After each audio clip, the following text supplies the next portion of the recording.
I would like to turn the floor to Charles Hendry. He has seen quite a lot in terms of innovations and in terms of energy.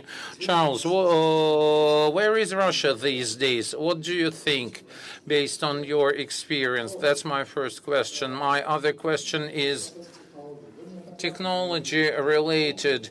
You have spoken on numerous occasions that in the future you see Mother Russia as a technology exporter, and you provided some rationale for that. What is required for that? How best to attract investments? Thank you. Take part in a panel which is so positive, visionary and inspiring and so forward-looking. And Alexei, thank you for your very kind comments at the outset. And let me assure you that there is... Sir, can you slow down, please? You are rushing. Absolutely mutual, and we're determined to make the most of that. I think the turning point for much of this, the transformational moment, is that people are not now just installing renewable power because it is good for the environment or it's good for security of supply using a domestic resource. But they're doing it for economic reasons as well, because it makes economic sense. And that's going to be an enormous driver of change in Russia and in other countries. But the next part of the challenge is how to ensure that you get the local jobs in the countries which are hosting the resource. And you're not simply importing other people's technology and seeing the jobs go overseas as well. This is something which we've wrestled with in the United Kingdom, and I'll just give you a small example. 6-7 years ago, we had a very small offshore wind industry. It was very expensive, the turbines were small, but we decided that because we are an island with shallow waters and a very strong wind resource, it should be our aspiration to be the global leader in offshore wind. We set up an auction process, and that has helped to bring down the price by half in 5 or 6 years. We set up a cost reduction task force with industry, which re-engineered the turbines. It took 100 tons of weight out of every single turbine. It found new ways to do the foundations, so you could put one turbine in the water every day, not one every 10 days. And the consequence of that is that we now have 5,000 megawatts of offshore wind and an ambition to have 25,000 megawatts of offshore wind by 2030. But it's not just been that. The consequence has also been that it's a global industry. The next stage of the innovation is to have floating turbines, so these can go in deep waters off the United States or anywhere else in the world. But we now, in return, have thousands of jobs, literally thousands of jobs created in the last few years in manufacturing the turbines, in the supply chain, and the elements which go to make this a new industry. And that's in less than a decade. And I think the lesson is that if you want to lead, you've got to be an early adopter.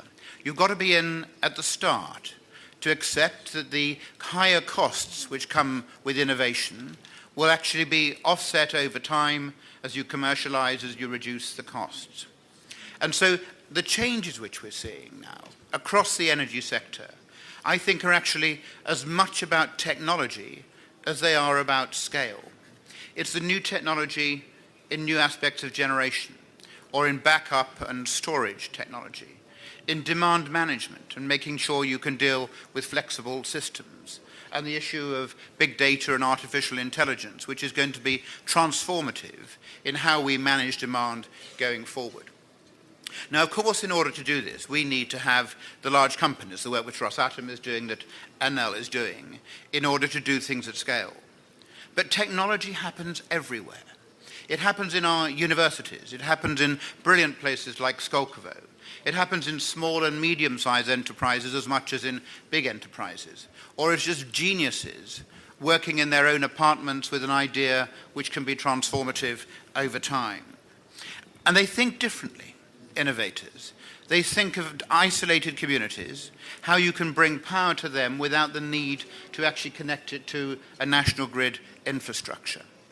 So the challenge we have is it's not that there's not enough invention, because we live in the greatest period of invention that has ever been. The problem which we face is that it takes too long to take a new idea to commercialization. There isn't enough support at those early stages to realize the ambitions. Now, Russia and previously the Soviet Union produced probably the greatest volume of scientists and mathematicians of the highest caliber the world has ever known. And that is exactly the same today. It doesn't perhaps have the same culture and history in small and medium-sized enterprises that countries like the United Kingdom have. We have 32 million people in work and 5.5 million SMEs.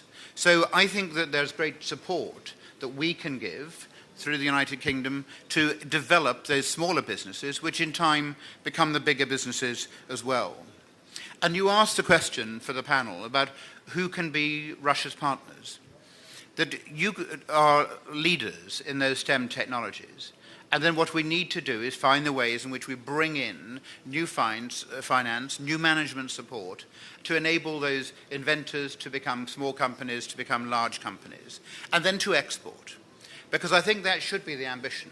It's not just what this does for Russia, it's about how collectively we do something more beneficial for our planet. Around the world, there's vast amounts of capital which is looking for a home. If you put it in the bank, you get almost no rate of return whatsoever. And so what we're trying to do is put that capital to work so it supports innovation, it supports the development of those ideas, and it enables us collectively to address a common global problem by encouraging 1,000 new ideas to flower rather than just to leave some of those stranded. Спасибо. Thank you very much.